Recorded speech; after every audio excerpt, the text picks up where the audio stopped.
Hello everyone, कैसे हो आप सभी। आज के वीडियो में हम लोग बात करेंगे सुप्रीम कोर्ट की तरफ से एक डिसीजन आई है, एक जजमेंट आई है। इसमें यह कहा गया है कि आयुष के जो पीजी स्कॉलर है उनको एलोपैथी के पीजी स्कॉलर के इक्वल पेमेंट नहीं मिल सकता है। इसी माजरे पे हम लोग बात करेंगे। अगर आप हमारे चैनल पर नए हैं तो चैनल को सब्सक्राइब कर दीजिए और वीडियो को ज्यादा से ज्यादा शेयर कीजिए। चलिए दोस्तों, ये आपको नोटिस है जो हमारे जो ग्रुप है, जिसकी लिंक मैं डिस्क्रिप्शन बॉक्स में दे दूंगा।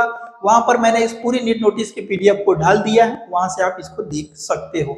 ये जो है आपका 2024 की जो है 24 की है, ठीक है। स्लिप नंबर 15 है 105, ये इम्प्लीमेंट किया गया। इसमें क्या बातें की गई है मैं बताता हूँ। इसमें जो पिटीशन क्या है, माजरा क्या है, एक्चुअली क्या है, मध्य प्रदेश का ये केस है। मध्य प्रदेश में जो आयुष पीजी स्टूडेंट थे उन लोगों ने क्या किया है, उन्होंने एक पिटीशन फाइल किया था हाई कोर्ट में, और हाई कोर्ट में पिटीशन फाइल करके वहां की जो केस जीत भी गए थे।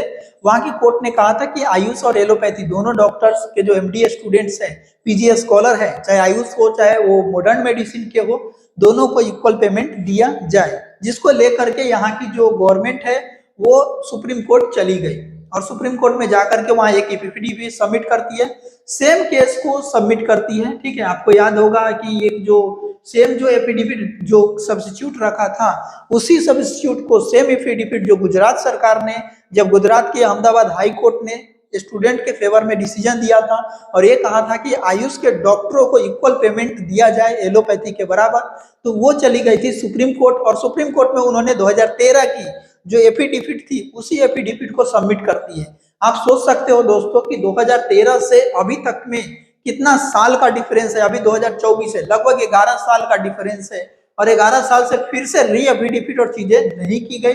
और इसमें जो दो मेजर क्वेश्चन थे, इसमें नंबर 1 क्वेश्चन मैं आपको समझाता हूं, और जो एफिडेविट सबमिट किया गया उस पर भी बात हम लोग करेंगे।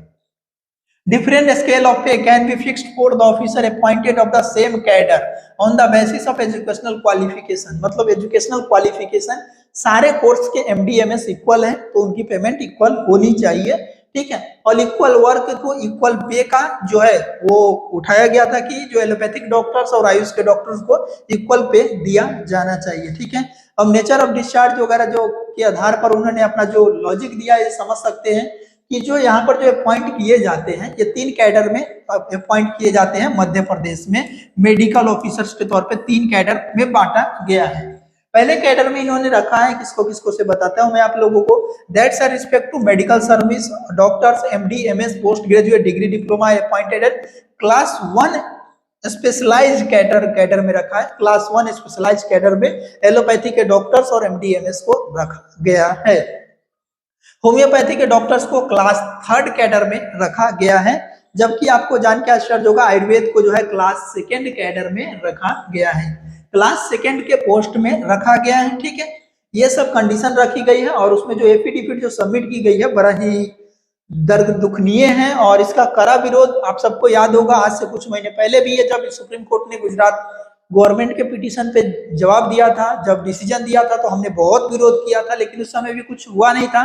और आज भी इस पिटीशन पे मैं पूरी तरह से जो है जोर शोर से विरोध कर रहा हूँ। ठीक है, इसमें भले ही मैं अकेला लड़ रहा हूँ, लेकिन मुझे जो गलत लगेगा उसमें मैं ओपनली बोलूंगा, चाहे कुछ भी हो। ठीक है दोस्तों, मुझे किसी से कोई डर नहीं लगता। ठीक है, एलोपैथिक डॉक्टर्स को आयुर्वेदिक डॉक्टर्स को यहाँ पर समराइज करके डिफरेंशिएट किया गया है। यहाँ पर एक तरफ रखा गया है MBBS MD PG degree PG diploma specialization, इधर बीएमएस बीएचएमएस और एमडी रखा, और ऊपर में लिखते हैं भाई साहब आयुर्वेद। भाई साहब इसको काट दीजिए, बीएचएमएस होम्योपैथी डॉक्टर्स होते हैं, आयुर्वेद डॉक्टर नहीं होते। दूसरा, required to perform emergency duty and trauma case, surgery case and postmortem cases. अब मैं आपकी बताता हूँ, इमरजेंसी ड्यूटी करते हैं आपने किसी, हमको लगता है कि आप किसी medical college, Ayurveda medical college में जाकर के इसको नहीं किए हैं, आप किसी जंगल वगैरह में जाकर के किए हैं, या फिर दारू की भट्टी पे बैठ करके जाके खोजने गए होंगे कि आयुर्वेद वाले डॉक्टर यहाँ है कि नहीं है। ठीक है, can not perform surgery and postmortem. आपको जान के आश्चर्य होगा कि forensic and toxicology BMS doctor पढ़ते हैं, और he can able to perform the postmortem, कर सकते हैं, लेकिन आपने मौका नहीं देते तो आपकी गलती है। इमरजेंसी ड्यूटी, सर्जरी, आपको जान के एमबीबीएस वाले कोई सर्जरी नहीं करते, लेकिन आयुर्वेद वाले बहुत सारी सर्जरी करते हैं, सारी नहीं बहुत सारी सर्जरी करते हैं। तो उसके बाद एमडीएमएस वाले भी सर्जरी करते हैं जितना हो सकता है। Have to work in OPD and operation theatre. ये ओपीडी में वर्क करते, नो ऑपरेशनल वर्क। इधर क्यों नहीं लिख दिए नो ओपीडी वर्क, लिख देते ना, थोड़ी बहुत शर्म नहीं बची है तो ये भी लिख देते। तो यहाँ पर आपका ये गलत है, आयुर्वेद के डॉक्टर ऑपरेशनल वर्क करते हैं। पाइल्स फिस्टुला हो गया आपका, हर्निया की सर्जरी हो गई, एक्सटर्नल वुंड्स वगैरह हो गया, लोबिलोप्लास्टी हो गया, ये सब आयुर्वेद के डॉक्टर्स करते हैं और बहुत अच्छे से करते हैं। एलोपैथी वाले से अच्छा करते हैं, ठीक है। ये इनमें ये कहा गया give IV injection, ART injection themselves, वो खुद से देते हैं ऐसा कह रहे हैं, ठीक है। नो अप्लीकेबल, चलो आईवी इंजेक्शन नहीं देते, लेकिन आईवी इंजेक्शन के अलावा भी दुनिया में बहुत सारा काम है। शर्म आनी चाहिए आपको बोलने से पहले। शर्म वर्ड अगर भूल गए हैं तो इसको याद कर लीजिए, शर्म वर्ड आपको शर्म वर्ड आनी चाहिए। दोस्तों आप सबको जान के आश्चर्य होगा, ऐसे ऐसे डिसऑर्डर में रिजल्ट देते हैं जहां पे आपके पास, मतलब एलोपैथी में जिसकी 10% डिसऑर्डर में ही आपकी ट्रीटमेंट्स है, बाकी 90% तो आयुर्वेद में आके ही ठीक होते हैं। 90% पेशेंट तो हमारे यहाँ आके ठीक होते हैं, 10% ही आपके यहाँ ठीक होते हैं, ठीक है। ये आपकी सिचुएशन है। Medicine given as the pain killer, भाई साहब आपके पास 40 to 50 पेन किलर्स होंगे, मेरे पास मोर देन 100 पेन किलर्स है, more than 100 different types of pain killer हैं हमारे पास, और आपसे थोड़ा भी डिले काम नहीं करती। Main duty is the with respect to emergency, casualty and OPD patients. और यहाँ पर कहते हैं इनका मेन ड्यूटी क्या, एडवर्टाइजमेंट कराने के लिए। भाई साहब अगर आपको एडवर्टाइजमेंट ही कराने के लिए डॉक्टर्स बना रहे हो बीएमएस की, तो 3647 करोड़ एक बड़ा अमाउंट होता है, एक स्टेट का बजट होता है यार। 3647 करोड़ किसी एक स्टेट का बजट होता है, उतना बजट आप आयुष डिपार्टमेंट को क्यों दे रहे हो? ये सवाल बीजेपी गवर्नमेंट से, जो सेंटर में गवर्नमेंट है, उनसे पूछनी चाहिए कि अगर आपको लगता ही है कि आयुष के डॉक्टर्स जो एडवर्टाइज करते हैं, लोगों को आयुर्वेदिक मेडिसिन और ट्रीटमेंट के बारे में अवेयर करते हैं, ओपीडी पेशेंट नहीं देखते हैं, तो भाई साहब आप 3647 करोड़ रुपए जो 2023-24 की बजट है, उस बजट में इतना रुपए क्यों बर्बाद कर रहे हो? सारे मेडिकल कॉलेज बंद कर दो, एडवर्टाइजमेंट तो आप किसी बॉलीवुड एक्टर से भी करा लो, एक्ट्रेस के फोटो दिखा दोगे और ज्यादा प्रमोट होगा। इसकी क्या जरूरत है? न चेहरे अच्छे लगते हैं और न ही इसके पास ऐसी क्वालिटी है कि आपका एडवर्टाइजमेंट अच्छे से ये कर सके। Nature of treatment are different from Ayurveda. हाँ ठीक है, नेचर ऑफ ट्रीटमेंट आपका डिफरेंट है ही है, क्योंकि आपका केमिकल बेस्ड है, हमारा हर्बल बेस्ड है, और हमारा जो हर्बल बेस्ड है, बिल्कुल सही बात है, ठीक है।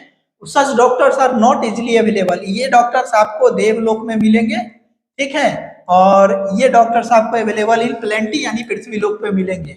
शर्म कीजिए, शर्म नहीं है बची हुई तो शर्म थोड़ा बहुत कर लीजिए, कुछ भी एफिडेविट सबमिट करते रहते हैं। ये उसी चीजों को सबमिट किया है जो गुजरात गवर्नमेंट ने किया था सुप्रीम कोर्ट में, ठीक है। देयरफॉर बॉन्ड सिस्टम अप्लीकेबल है 5 साल के लिए, और इसमें नो बॉन्ड सिस्टम। तो भाई गलती किसकी है? सरकार की है, हमारी थोड़ी गलती है। नाइट ड्यूटी करती है और ये लोग डे और नाइट दोनों करते हैं, ये डे भी करते हैं भाई साहब और नाइट भी करते हैं, ठीक है, ये दोनों जगह करते हैं। थोड़ी बहुत शर्म उरम बची हुई तो कर लीजिए। उसके बाद जजमेंट ये दिया गया है कि इक्वल वर्क नहीं करते हैं, इसीलिए पीजी स्टूडेंट को इक्वल पेमेंट लेने का अधिकार नहीं है। चलो ठीक है, अच्छी बात है, हमारे स्टूडेंट को इक्वल नहीं मिलेगी जो बीएमएस के पीजी स्टूडेंट है।